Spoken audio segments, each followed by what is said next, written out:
அனைவருக்கும் வணக்கம். இது நம்ம ஆதிவராகி யூடியூப் சேனல். இன்னைக்கு ஜனவரி மாசம் 22ஆம் தேதி புதன்கிழமை. இன்னைக்கு நைட்டுக்குள்ள இப்ப நான் சொல்ல போற பொருளை இந்த இடத்துல மட்டும் நீங்க மறைச்சு வச்சாலே போதும். அடுத்த நொடியே கட்டுக்கட்டா பணம் சேர ஆரம்பிக்கும். 16 வகையான செல்வங்களும் உங்க வீட்டுல நிறைஞ்சு இருக்கும்னே சொல்லலாம். இந்த பரிகாரத்தை ரொம்ப ரொம்ப ரகசியமான முறையில யாருக்குமே சொல்லாம நீங்க செய்யும் போது நிச்சயமா உடனடியா கை மேல பலன் உங்களுக்கு கிடைக்கும். இது என்ன பரிகாரம், யாரெல்லாம் செய்யலாம், எந்த நேரத்துல செய்யணும்னு இப்ப நாம தெரிஞ்சுக்கலாம். இன்னைக்கு நமக்கு புதன்கிழமை. இந்த புதன்கிழமை புதன் பகவானோட வழிபாட்டுக்கு உகந்த நாள். புதன் பகவானோட அதிதேவதை தான் மகாவிஷ்ணு. அந்த வகையில இந்த நாள் விநாயகரோட வழிபாட்டுக்கும் மகாவிஷ்ணுவோட வழிபாட்டுக்கும் ஏற்ற ஒரு நாளா இருக்கு. அடுத்ததா பாத்தீங்கன்னா இன்னைக்கு நமக்கு சுவாதி நட்சத்திரம் இருக்கு. மகாவிஷ்ணுவோட அவதாரங்கள்ல சக்தி வாய்ந்த ஒரு அவதாரம் தான் நரசிம்ம அவதாரம். இந்த நரசிம்மருக்கு உகந்த நட்சத்திரம் சுவாதி நட்சத்திரம். அந்த வகையில மகாவிஷ்ணுவோட வழிபாட்டுக்கு உகந்த புதன்கிழமையோட சேர்ந்து வரக்கூடிய இந்த சுவாதி நட்சத்திரம் இருக்கக்கூடிய இந்த நாள் ரொம்ப ரொம்ப அதிசக்தி வாய்ந்த ஒரு நாளா நமக்கு இருக்கு. அடுத்ததா பாத்தீங்கன்னா வர பிப்ரவரி மாசம் 11ஆம் தேதி நமக்கு தைப்பூசம் இருக்கு. அந்த வகையில தைப்பூசத்துக்கான முருகப்பெருமானுக்கான விரதங்களை 21 நாட்கள் கடைபிடிக்கிறவங்க இன்னையில இருந்து ஆரம்பிப்பாங்க. இப்படி விரதம் இருக்க முடியாதவங்க இந்த நாள்ல உங்க வேண்டுதல் நிறைவேறதுக்கு முருகப்பெருமானுக்கு நம்ம வீட்டிலேயே ஏத்தி வைக்க வேண்டிய சக்தி வாய்ந்த ஒரு தீப வழிபாட பத்தி ஏற்கனவே ஒரு வீடியோல நான் உங்களுக்கு சொல்லியிருக்கேன். அடுத்ததா இப்படி தீபம் ஏத்தி வச்சும் வழிபாடு செய்ய முடியாதவங்க முருகப்பெருமானோட பரிபூரணமான அருள் கிடைக்கிறதுக்கும் நம்ம வேண்டுதல் நிறைவேறதுக்கும் இந்த நாள்ல 21 முறை எழுத வேண்டிய பவர்ஃபுல்லான அஃபர்மேஷன் பத்தியும் இன்னொரு வீடியோல நான் உங்களுக்கு சொல்லியிருக்கேன்.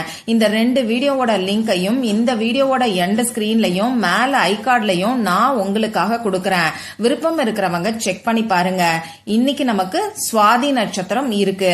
பல வருடங்களா தீராத கஷ்டம் தீர்றதுக்கும் எதிரி தொல்லை ஒழியறதுக்கும் கடன் பிரச்சனை தீர்றதுக்கும் இந்த நாள்ல நரசிம்மருக்கு செய்ய வேண்டிய சக்தி வாய்ந்த ஒரு வழிபாட பத்தி முதல்ல நான் உங்களுக்கு சொல்றேன். அடுத்ததா பணவரவு அதிகரிக்கிறதுக்கு இந்த நாள்ல மறைச்சு வைக்க வேண்டிய பரிகாரத்தை 2வதா நாம தெரிஞ்சுக்கலாம். இப்ப நான் சொல்ல போற இந்த வழிபாடு சுத்தமா இருக்கிறவங்க மட்டும்தான் செய்யணும். இப்ப நான் உங்களுக்கு நரசிம்மருக்கான சக்தி வாய்ந்த கவச பீஜ மந்திரத்தை தான் கொடுக்க போறேன். இந்த மந்திரத்தை நீங்க உங்க வீட்டுல பூஜை அறையில இருந்தும் சொல்லலாம். அப்படி இல்லைன்னா உங்க வீட்டுக்கு பக்கத்துல நரசிம்மரோட கோவில் இருக்கு, பெருமாளோட கோவில் இருக்குன்னா அங்க போகக்கூடிய வாய்ப்பு உங்களுக்கு இருக்குன்னா அங்க உட்கார்ந்தும் இந்த மந்திரத்தை நீங்க சொல்லலாம். நரசிம்மர் அவதரிச்ச நேரம் பாத்தீங்கன்னா பிரதோஷ நேரம், அதாவது 4:30 மணில இருந்து 6 மணிக்குள்ள. அந்த நேரத்துல இந்த மந்திரத்தை சொல்றது அற்புதமான பலனை நிச்சயமா உங்களுக்கு கொடுக்கும். இந்த டைம்ல சொல்ல முடியாதவங்க இன்னைக்கு சாயங்காலம் 6 மணிக்கு மேல நைட்டு 8 மணிக்குள்ள நீங்க சொல்லுங்க. உங்க வீட்டுல பூஜை அறைய எப்பயும் போல ரெடி பண்ணி வச்சுக்கோங்க. பூஜை அறையில எப்பயும் ஏத்தி வைக்கக்கூடிய விளக்கை ஏத்தி வச்சுக்கோங்க. உங்க வீட்டுல இருக்கக்கூடிய பெருமாளோட திருவுருவ படம், திருவுருவ சிலைக்கு துளசி இலைகளால அலங்காரம் பண்ணிக்கோங்க. நீங்க இன்னைக்கு கோவிலுக்கு போறீங்கன்னா துளசி இலைகளையும் வாங்கி கொடுங்க. இப்படி உங்க பூஜை அறைய ரெடி பண்ணதுக்கு அப்புறமா உங்க பூஜை அறைக்கு முன்னாடி ஏதாவது ஒரு விரிப்பையோ மனை பலகையோ சேரையோ போட்டு நீங்க உட்கார்ந்துக்கோங்க.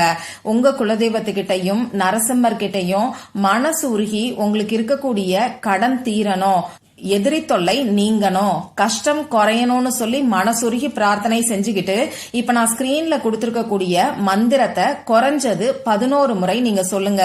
உங்களால முடியும்னா 27 முறை, 54 முறை, அப்படி இல்லைன்னா 108 முறை கூட இந்த மந்திரத்தை நீங்க சொல்லலாம்.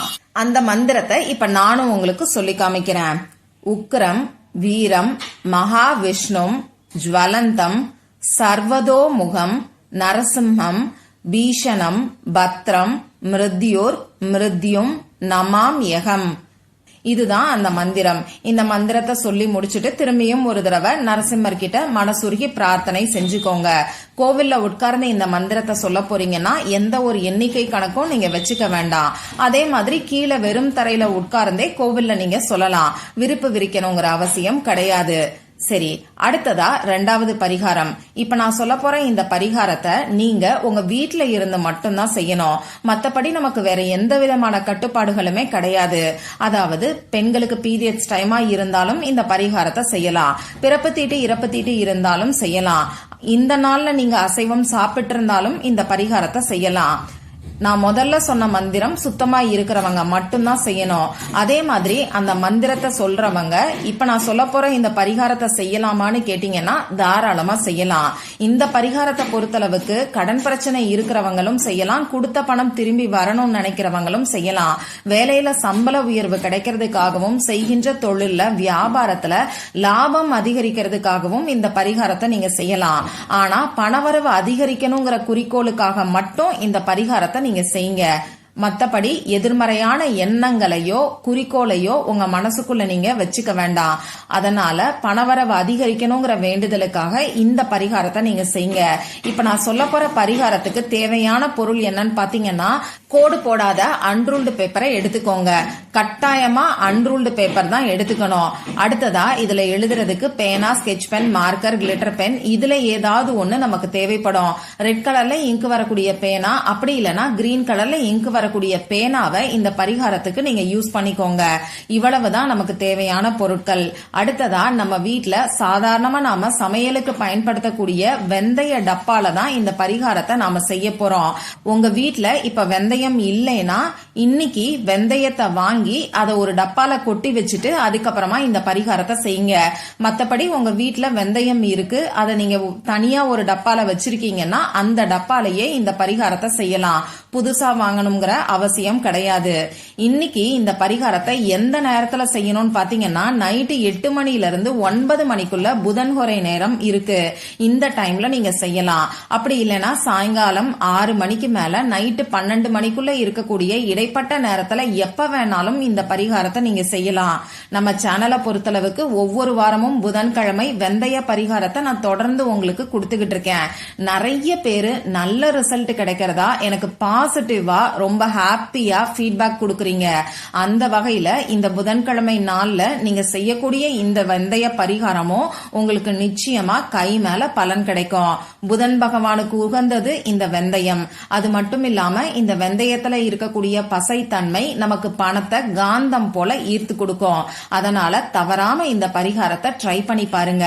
சரி, இப்ப நான் சொன்ன குறிப்பிட்ட நேரத்துல முகம் கை காலை கழுவிட்டு வந்து அமைதியான ஒரு இடத்துல உட்கார்ந்துக்கோங்க.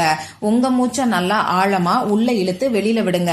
இந்த மாதிரி 3 முறை செய்யும் போது உங்க மனசு கொஞ்சம் ரிலாக்ஸா இருக்கும்.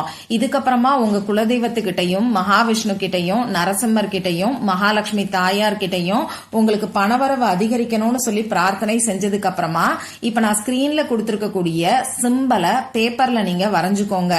நல்ல ஒரு பணவரவை உடனடியா நமக்கு ஏற்படுத்தி கொடுக்கக்கூடிய பவர்ஃபுல்லான சிம்பல் தான் இப்ப நான் உங்களுக்கு கொடுத்திருக்கேன். சரி, இந்த சிம்பலை எழுதினதுக்கு அப்புறமா அதுக்கு கீழே 1176ங்கிற ஏஞ்சல் நம்பரை எழுதிக்கோங்க. இந்த ஏஞ்சல் நம்பர் பெருமாளோட எனர்ஜியை நமக்கு அட்ராக்ட் பண்ணி கொடுக்கும்.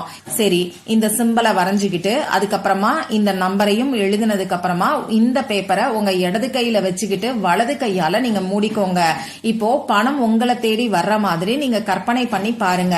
அப்படி இல்லைன்னா பணத்துக்கான அஃபர்மேஷன்ஸ் எதையாவது நீங்க சொல்லுங்க. நான் எப்பயுமே சொல்ற மாதிரி 4 திசைகளில் இருந்தும் 24 மணி நேரமும் நான் பணத்தை ஈர்த்து கொண்டே இருக்கிறேங்கிற அஃபர்மேஷன் நீங்க சொல்லலாம். இங்கிலீஷ்ல சொல்லணும்னு நினைக்கிறவங்க ஐ ஆம் எ பவர்ஃபுல் மணி மேக்னெட்ங்கிற அஃபர்மேஷன் சொல்லலாம். இப்படி ஒன்னு கற்பனை பண்ணி பாருங்க. அப்படி இல்லைன்னா தமிழ்லயோ இங்கிலீஷ்லயோ அஃபர்மேஷன் சொல்லி முடிச்சதுக்கு அப்புறமா இந்த பேப்பரை நீங்க வெந்தயம் இருக்கக்கூடிய டப்பால வச்சிருங்க. இந்த பரிகாரம் நீங்க செய்யறது உங்க ஃபேமிலி மெம்பர்ஸ்க்கு தெரியலாம். மத்தபடி உங்க ஃபேமிலியை தாண்டி உங்க ரிலேட்டிவ்ஸ்க்கோ நெய்பர்ஸ்க்கோ ஃப்ரெண்ட்ஸுக்கோ இந்த பரிகாரம் நீங்க செய்யறீங்கன்னு சொல்ல வேண்டாம். அதே மாதிரி இந்த வெந்தய டப்பால மறைச்சு வச்சிருக்கக்கூடிய இந்த பேப்பரும் மத்தவங்களுக்கு தெரியாத மாதிரி பாத்துக்கோங்க. மத்தபடி இப்படி ஒரு பரிகாரம் இருக்குங்கிறத நீங்க ஷேர் பண்ணலாம். அதாவது உங்க ஃப்ரெண்ட்ஸுக்கு ஃபேமிலி மெம்பர்ஸ்க்கு ரிலேட்டிவ்ஸ்க்கு நீங்க ஷேர் பண்ணலாம். ஆனா நீங்க செய்யறீங்கிறத சொல்லாதீங்க. அதே மாதிரி நீங்க செஞ்சு வச்சிருக்கக்கூடிய மறைச்சு வச்சிருக்கக்கூடிய அந்த பேப்பரும் மத்தவங்களுக்கு தெரியாத மாதிரி காத்துக்கோங்க. ஒரு சில பரிகாரங்கள் ரகசியமான முறையில செய்யும் போதுதான் அதற்கான முழு பலனும் நமக்கு கிடைக்கும். சரி, வெந்தய டப்பால இப்ப பேப்பரை நாம மறைச்சு வச்சாச்சு. இந்த வெந்தயத்தை எப்பயும் போல சமையலுக்கு நீங்க பயன்படுத்திக்கோங்க. அடுத்ததா பாத்தீங்கன்னா இந்த பேப்பர் ஒரு வாரம் வரைக்கும் அப்படியே இருக்கட்டும். அடுத்த வாரம் புதன்கிழமை அன்னைக்கு இந்த பேப்பரை எடுத்து ஒண்ணு எரிச்சிருங்க. அப்படி இல்லைன்னா கால்படாத இடத்துல ஓரமா நீங்க தூக்கி போட்டுருங்க. இப்போ இந்த ஒரு வாரமும் நல்ல ஒரு பணவரவு ஏற்படுறத நீங்களே கண் கூட பாப்பீங்க. இவ்வளவுதான் இந்த பரிகாரம். மற்றும் ஒரு பயனுள்ள பதிவுல நாம சந்திக்கலாம். நன்றி.